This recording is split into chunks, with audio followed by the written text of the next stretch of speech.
Bonjour, nous sommes lundi, nous sommes déjà en novembre et la semaine dernière on était ensemble avec le pasteur Stéphane Caddy, on a parlé de l'autorité. Cette semaine un thème très différent, on va parler des pères, on va parler des fils, mais bien sûr ça s'accorde aussi et ça marche aussi pour les mamans et pour les filles. On reste fils ou fille tout au long de notre vie, hein, même si on devient papa ou maman ou qu'on devient adulte, nous restons quand même d'une certaine manière des fils et des filles. Et cette semaine, l'Esprit de Dieu m'a encouragé à pouvoir parler de ces choses avec toi.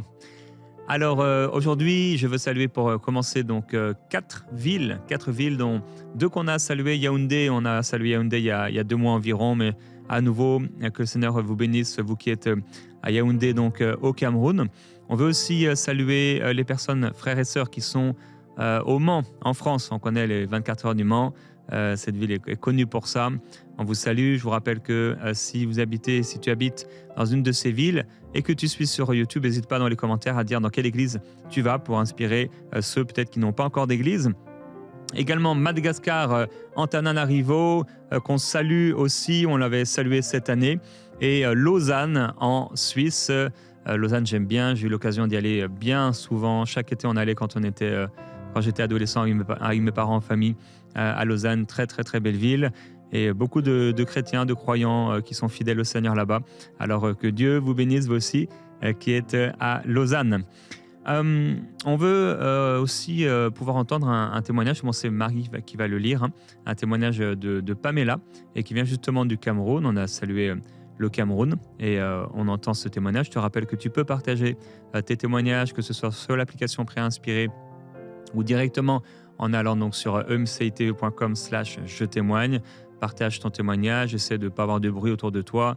Tu mets ton téléphone devant toi, format horizontal, et tu partages avec nous ce que le Seigneur a fait pour toi. Et ce sera une grâce de pouvoir entendre ce que Dieu a fait pour toi. Et vendredi, à la fin de la dernière émission, donc de ce vendredi, on partagera aussi un témoignage donc, en vidéo.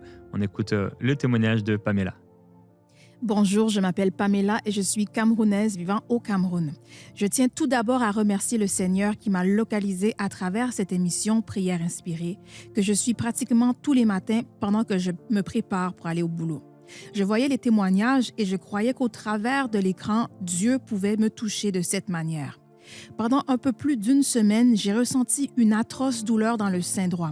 J'étais inquiète et j'avais peur de me rendre à l'hôpital parce que je me disais que je n'étais pas prête à encaisser une mauvaise nouvelle. Un matin, comme j'en ai eu l'habitude, j'ai mis la télévision en marche à mon réveil pour suivre l'émission Prières inspirées. Jérémie était déjà en pleine prière et je suis arrivée net au moment où il disait « Toi qui as cette douleur dans le sein, elle te lâche maintenant. » Je me suis sentie concernée et à l'instant, j'ai été saisie par une oppression comme si une main était posée sur mon front. C'était fort au point où je me disais que j'allais tomber. Après ça, j'ai continué à me préparer pour le boulot normalement et le soir, pendant mon bain, la douleur était presque inexistante. Et voilà, ça fait maintenant 2 semaines que je ne ressens plus rien. Et pour cela, je viens retourner toute la gloire à l'Éternel, car c'était de lui que ce miracle est venu et c'est un prodige à mes yeux.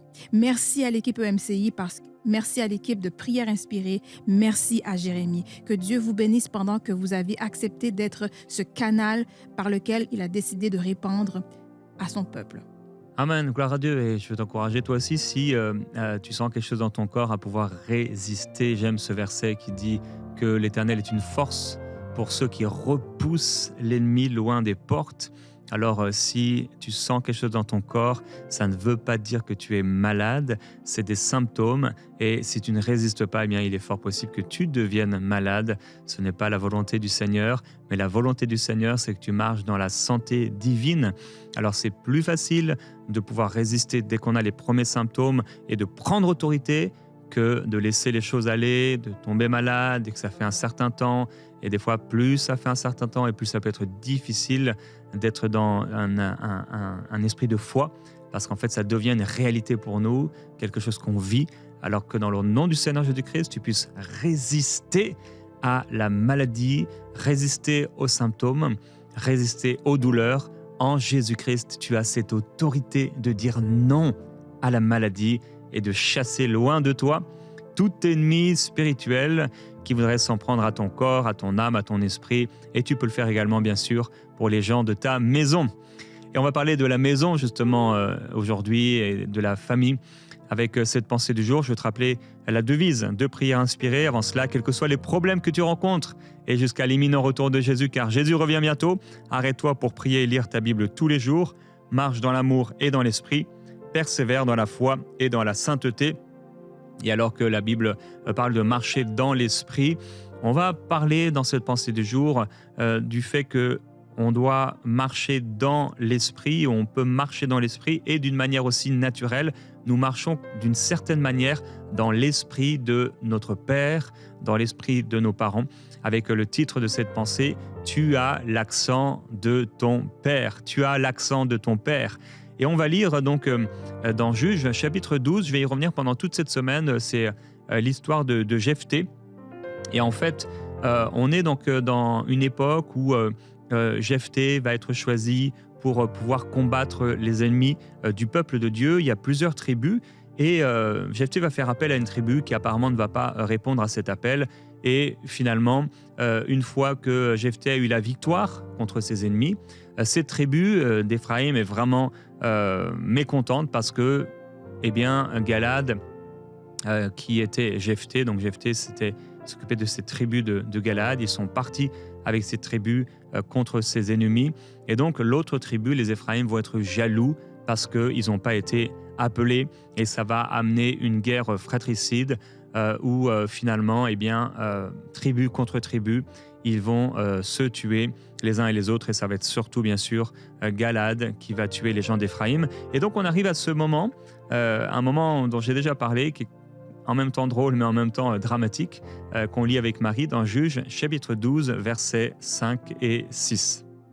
Galad s'empara des gués du Jourdain du côté d'Éphraïm. Et quand l'un des fuyards d'Éphraïm disait « Laissez-moi passer », les hommes de Galad lui demandaient « Es-tu Éphraïmite » Il répondait « Non ». Il lui disait alors « Eh bien, dis Chiboleth ». Et il disait « Ciboleth », car il ne pouvait pas bien prononcer. Sur quoi les hommes de Galad le saisissaient, l'égorgeaient près des gués du Jourdain. Il périt en ce temps-là 42 000 hommes d'Éphraïm. Alors voilà une histoire vraiment particulière et la bonne nouvelle c'est que Marie, tu n'aurais pas été égorgée parce que tu as bien dit Chiboleth. Alors c'est vraiment une histoire un peu drôle et en même temps, comme j'ai dit, dramatique de l'Ancien Testament, de la Bible. Hein. Pour être sûr qu'ils faisaient partie de la bonne tribu, on leur a fait répéter un mot. Alors ce mot, ça voulait dire épi, donc un épi, hein, épi de blé, ou peut-être ça pourrait dire aussi rivière, c'est l'un ou l'autre de ces traductions. Et donc, eux, ils n'arrivaient pas à le dire parce qu'en fait, par l'éducation et par l'apprentissage de la langue, ils ne réussissaient pas à dire le « che », mais ils disaient « ce ». Et donc, c'est terrible parce que 42 000 hommes ont perdu la vie juste parce qu'ils ne savaient pas prononcer « che ». C'est terrible. Et ici, la pensée, hein, au-delà de toute l'histoire et de tout le contexte, ce n'est pas le but ici, mais la pensée, c'est que tu as l'accent de ton père. Qu'on le veuille ou pas, je me souviens quand Eden, donc on est arrivé, il avait 4 ans et demi, vraiment presque 5 ans, il était encore dans l'apprentissage du langage, etc., avec la lecture, l'écriture et tout ça. Et quand on arrive au Québec, il a commencé à prendre un accent, l'accent de cette région dans laquelle on est aujourd'hui, mais il a gardé quand même l'accent de ses parents. Et c'est devenu un mix. D'une certaine manière, que ce soit par ton corps, que ce soit par ta façon de parler, par ton accent, par ton sang, tu as d'une certaine manière l'accent de ton père. Parfois, c'est l'histoire de personnes qui ne connaissent pas leur père ou qui pensent que leur père, c'est ce père-là, mais finalement, ils réalisent que ce n'est pas vraiment le bon père. Et quand ils découvrent qui est leur vrai père, alors là, c'est le choc parce qu'ils comprennent tout un tas de choses. Je comprends pourquoi j'étais si grand, par exemple. Je comprends pourquoi bien ma couleur de peau était cette couleur de peau. Ou je comprends pourquoi je réagissais de telle manière et peut-être même je répétais certaines choses. Alors la Bible dit dans Galates chapitre 4 et verset 6 une autre vérité aussi forte que je vais lire. Et parce que vous êtes fils, Dieu a envoyé dans nos cœurs, et on peut l'afficher, l'Esprit de son Fils, parce que vous êtes fils, Dieu a envoyé dans nos cœurs l'Esprit de son Fils, lequel crie « Abba Père ». C'est très intéressant. Tu es appelé par le Seigneur et Dieu a envoyé son Esprit en toi et cet Esprit, il a un langage, il parle. Ainsi, tu n'es plus esclave, mais fils, et si tu es fils, tu es aussi héritier de la grâce de Dieu. Le fait d'avoir en nous l'Esprit de Dieu nous rend héritiers et aussi nous donne un langage. Cet Esprit de Dieu en nous a un langage. Le fait que tu es né d'un père et d'une mère, tu as un langage. Il y a quelque chose que tu as hérité de tes pères. De la même manière que par adoption, nous sommes devenus enfants de Dieu, il y a un héritage que nous avons reçu de la part de l'Esprit de Dieu qui vit en nous. Et l'Esprit de Dieu en nous, il a un langage. Il crie « Abba, Père ». Il parle à travers nous. Mais personne n'a entendu la voix du Saint-Esprit parler. On l'entend simplement à l'intérieur, ça peut résonner ou ça passe à travers notre âme. Dans notre cœur, ça résonne, mais on n'entend pas distinctement la voix du Saint-Esprit. Eh bien, tu peux ressembler à ton Père plus que tu ne peux l'imaginer. Il y a des choses que tu peux reproduire, il y a des choses que tu peux faire simplement parce qu'à l'intérieur de toi, dans tes os, dans ton sang, dans tes muscles, il y a d'une certaine manière l'Esprit de ton Père. Et avant d'aller plus loin dans l'encouragement du jour, j'aimerais qu'on puisse poser nos yeux sur le Père céleste. Car quel que soit l'héritage qu'on a reçu, bon ou mauvais, nous savons que nous avons un Père, nous qui appartenons à Jésus, et que ce Père, il est parfait, c'est notre héritage. J'aimerais qu'on puisse chanter, que tu puisses chanter avec nous « Abba Père », parce que c'est lui ton Père. Bien avant le chant qui créa l'univers, bien avant l'esprit qui planait sur la terre, bien avant que tu me formes de la poussière, tu rêvais du jour où tu pourrais m'aimer.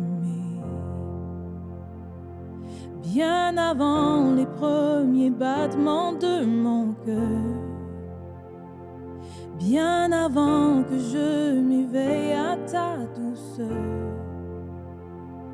bien avant mes doutes, mes joies et mes douleurs, tu rêvais du jour où je pourrais t'aimer. Tu rêvais du jour où je pourrais t'aimer. Abba Père, je suis à toi. Abba Père, je suis à toi. Abba Père, je suis à toi. Abba Père, je suis à toi. Bien avant que Jésus marche sur la terre, bien avant le Fils qui nous montre le Père, bien avant que les cieux sur moi soient ouverts, tu rêvais du jour où je pourrais t'aimer. Tu rêvais du jour où tu pourrais m'aimer. Abba Père, je suis à toi. Abba Père, je suis à toi. Abba Père, je suis à toi. Abba Père, je suis à toi. Abba Père, je suis à toi. Abba Père, je suis à toi. Abba Père, je suis à toi. Abba Père, je suis à toi. Abba Père, je suis émerveillé, saisi par l'immensité de ton amour pour moi. Abba Père, si grande est ta tendresse,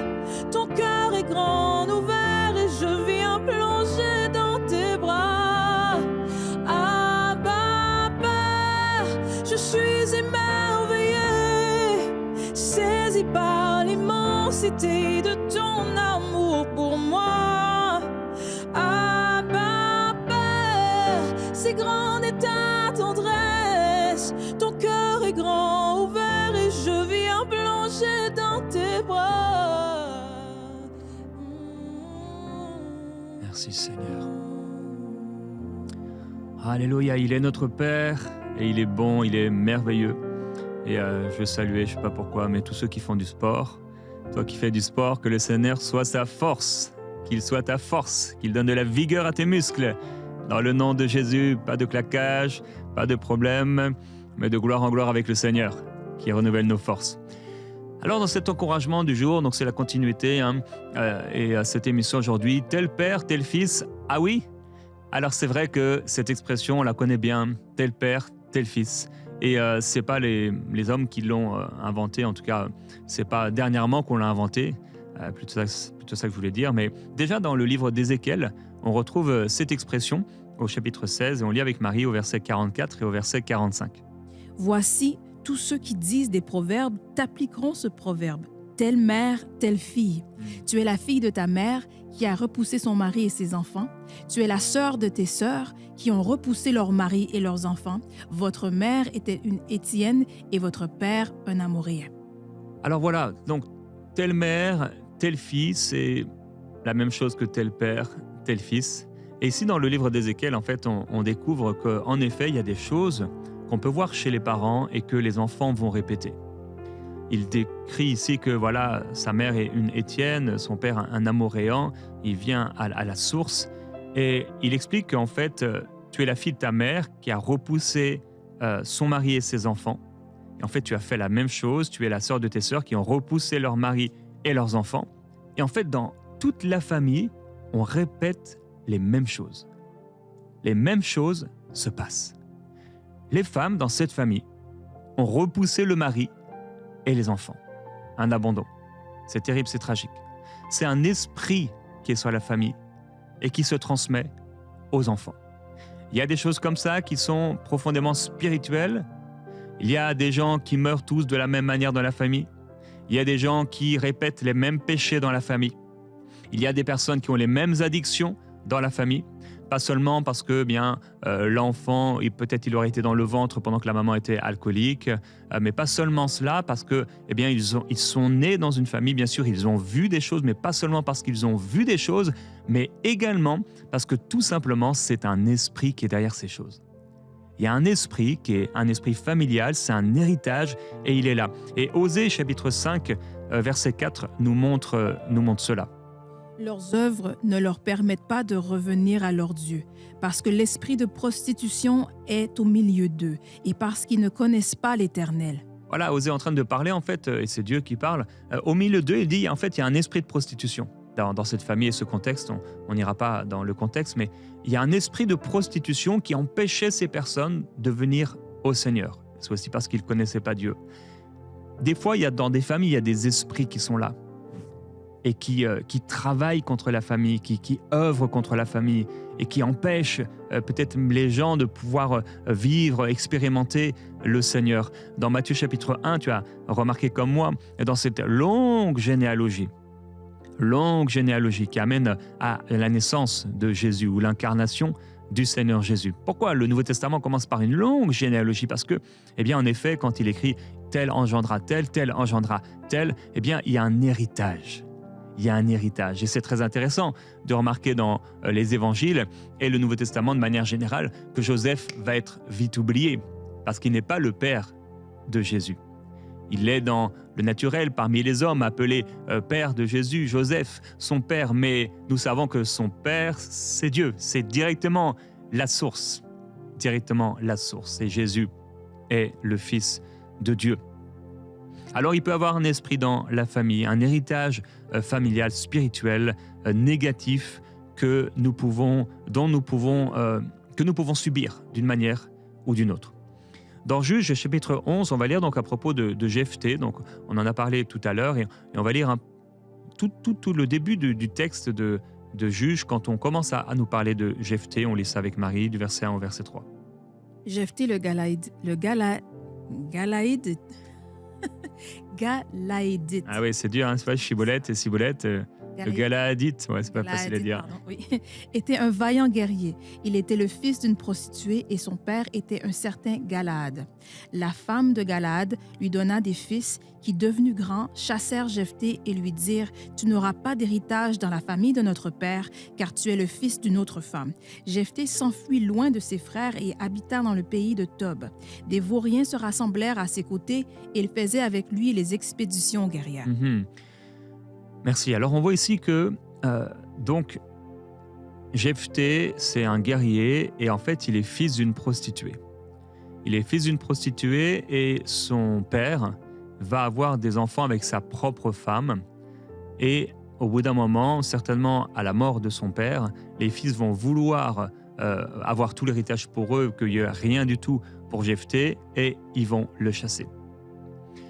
Alors, c'est déjà bien sûr un choix étonnant et un mauvais choix que d'aller auprès d'une prostituée. Et on peut comprendre qu'il y avait un problème chez le père de Jephthé, qui d'une certaine manière, si les enfants ont pu si facilement le chasser de la maison du père, c'est que le père n'avait pas pris sa place et surtout n'avait pas donné plutôt la place à Jephthé comme étant son fils et son véritable fils. Et il y a eu quelque part, probablement, de la part du père, une insouciance. Il n'a pas pris les choses en main, comme on a déjà parlé de David, qui lui aussi avait des problèmes au niveau de sa famille et des relations avec ses enfants. Mais il n'a pas fait ce qu'il fallait. Peut-être que c'était comme bien le père de David, qui présente tous ses fils au prophète, mais David, lui, il dit non, c'est le petit, il est derrière le mouton, laissons-le tranquille. Peut-être que c'était un peu ça qui s'est passé, au point où les fils ont pu le chasser si facilement de la maison. En tout cas, le texte nous montre une absence du père de Jephthé. On ne le voit pas, on n'en entend pas parler, on ne sait pas exactement qu'est-ce qui s'est passé dans son enfance, il n'y a pas de rapport qui nous est décrit, et comme beaucoup d'autres personnages, mais le texte va nous montrer, on n'aura pas le temps de le lire, mais je vais résumer ce qu'il est écrit dans Juge chapitre 11, à la fin de ce chapitre, de ce même chapitre. Jephthé va dire au Seigneur, si tu me rends vainqueur de ses ennemis, la première personne qui sort des portes de ma maison, je te l'offrirai en holocauste. Alors c'est une pensée complètement folle, hein. Il est en train de répéter des actions et des pratiques des peuples qu'il est en train d'exterminer pour la raison qu'ils ont d'autres dieux et qu'ils font toutes sortes de pratiques, et lui en fait va répéter cette pratique, cette mauvaise pratique dans sa vie, alors que Dieu, bien sûr, n'a jamais demandé une telle chose. On lit ça dans Juge chapitre 11 et verset 31. « Donc, quiconque sortira des portes de ma maison devant de moi, à mon heureux retour de chez les fils d'Ammon, eh bien, sera consacré à l'Éternel, je l'offrirai en holocauste. » Alors, c'est étonnant parce que il dit « quiconque sortira des portes de ma maison ». Bon, c'est vrai, il avait des serviteurs, mais il avait une femme et il avait une fille, et c'était sa fille unique. Il dit « quiconque sortira des portes de ma maison, je l'offrirai en holocauste ». Et c'est ce qui va se passer en effet. Après la bataille, Jephthé rentre chez lui, et bien sûr, mais qui sort de la maison? Eh bien, c'est sa fille unique qui est heureuse de voir son papa rentrer à la maison et qui, avec des tambourins, va commencer à chanter et à danser. Elle sort à sa rencontre, elle est fière de son papa, et eh bien, elle danse, elle chante. Et lui, il va dire « Ah, ma fille, tu m'accables de chagrin, tu es la cause de mon désespoir. » Et finalement, il va sacrifier sa fille unique. Il n'avait pas d'autre enfant et il va faire mourir sa fille. C'est terrible. Cette chose qu'il a pu faire, et il aurait pu retourner sur sa parole, bien qu'il l'ait dit à l'Éternel, puisque déjà cette pratique en soi n'était pas ce que Dieu voulait. Mais il ne l'a pas fait. Il y avait quelque part dans la vie et dans le cœur de Jephthé le manque du père. L'absence du père, le fait que le père ne se soit pas tenu pour dire à ses autres enfants « à ma mort, Jephthé, même si j'ai eu cet enfant avec une prostituée, Jephthé c'est mon fils et c'est mon fils à 100%. Et à ma mort, voici comment les choses vont se passer. Ce n'est pas un fils ou un demi-fils, c'est un fils à 100% et c'est mon enfant et il héritera exactement de la même manière que vous, que j'ai eu avec maman. » Il aurait dû se tenir, Et je crois que le fait que le père de Jephthé ne s'est pas tenu pour son fils a engendré d'une certaine manière la possibilité à Jephthé d'avoir un tel état d'esprit d'offrir quelqu'un qui sortirait de sa maison et jusqu'à offrir sa propre fille en holocauste à l'Éternel. Il a d'une certaine manière subi un état d'esprit de famille de ne pas se positionner pour son enfant. J'aimerais aujourd'hui prier pour quelqu'un. Ton père, ta mère ne se sont pas positionnés pour toi. Peut-être même c'est toi le père et la mère, et tu ne t'es pas positionné pour ton enfant. Quand le roi David ne s'est pas positionné pour son fils Salomon, ça a créé de gros problèmes. Tu dois te positionner, toi papa, maman, tu dois te positionner pour ton enfant. Tu ne dois pas être comme le peuple qui, à l'époque d'Élie, va être là et Élie va dire mais si c'est Dieu, allez vers Dieu. Si c'est Balaam, allez vers Balaam. Et le peuple ne répondit rien. Il clochait des deux côtés. Est-ce que ton fils est ton fils? Est-ce que ta fille est ta fille? J'aimerais prier pour ceux pour qui les parents ne se sont pas posés, n'ont pas déclaré ce qu'il fallait déclarer, ne se sont pas levés. Père, je prie, aujourd'hui, il y a des enfants qui ont grandi, ce sont des adultes. Père, ils sont en train de prier avec moi. Et aujourd'hui, il y a plusieurs personnes qui subissent même dans leur propre vie un héritage de malédiction. Cette semaine, Père, non seulement aujourd'hui, mais dans les prochaines émissions, tu vas aller libérer des cœurs. Et je prie particulièrement, Seigneur, pour ces enfants qui, comme je l'ai dit, sont peut-être adultes aujourd'hui, mais papa ne s'est pas levé dans la famille pour eux. Maman ne s'est pas levée dans la famille pour eux. Et voici qu'en ayant grandi, ils ont vécu avec des carences. Ils auraient voulu entendre papa dire qu'il était fier d'eux. Elle aurait voulu entendre que papa dise qu'il était fier d'elle. Mais le père était absent. Le père n'a pas pris sa place. Le père ne s'est pas positionné. Quand il y a eu un abus sexuel, la maman n'a rien dit. Ou la maman a dit de se taire et elle ne s'est pas levée. Père, je prie pour la guérison de ces cœurs qui ont été brisés, ces cœurs qui ont vécu des carences, ces cœurs qui ont vécu un manque d'affection et qui aujourd'hui répètent ce même manque d'affection envers leurs enfants. Ces parents qui sont devenus parents aujourd'hui, qui étaient ces enfants à qui on n'a pas dit je t'aime et qui aujourd'hui ne réussissent pas à dire je t'aime à leurs enfants. Ces parents qui sont devenus parents mais qui hier étaient des enfants qu'on n'a jamais pris dans les bras et à qui on n'a pas montré d'affection et aujourd'hui ils ne prennent pas leurs enfants dans les bras, ils ne leur montrent pas d'affection. Mais Père, on a lu dans la pensée du jour qu'on a reçu ton esprit. On est devenus des enfants adoptifs. Nous sommes fils et nous sommes héritiers. Et Père, je veux déclarer au nom de Jésus-Christ cet héritage spirituel pour tous ceux qui m'écoutent et tous ceux qui prient avec moi. Père, je déclare au nom de Jésus-Christ, oui, j'ai parlé de ces personnes qui font du sport, quelqu'un là sur un vélo, et au nom de Jésus, tu libères son âme, maintenant même une délivrance, maintenant même, cette personne qui fait de la gym, là du sport, maintenant même, la délivrance se manifeste. Seigneur, merci pour cette personne qui est à l'université, cette jeune femme, et au nom de Jésus-Christ, elle est libérée. Pour cet étudiant qui est là, dans sa chambre d'étudiant, et qui est libéré aussi, cette personne dans sa maison, qui est libérée par ta puissance. Père, je veux te glorifier, te remercier. Ce n'est pas moi, je ne peux rien faire, mais toi, Seigneur, tu le fais. Et tu poses ta main puissante pour libérer, pour guérir, pour restaurer. Seigneur, merci parce que tu restaures. Oui, tu as dit que nous serons ton peuple, que tu seras un père pour nous et que nous serons tes fils et tes filles.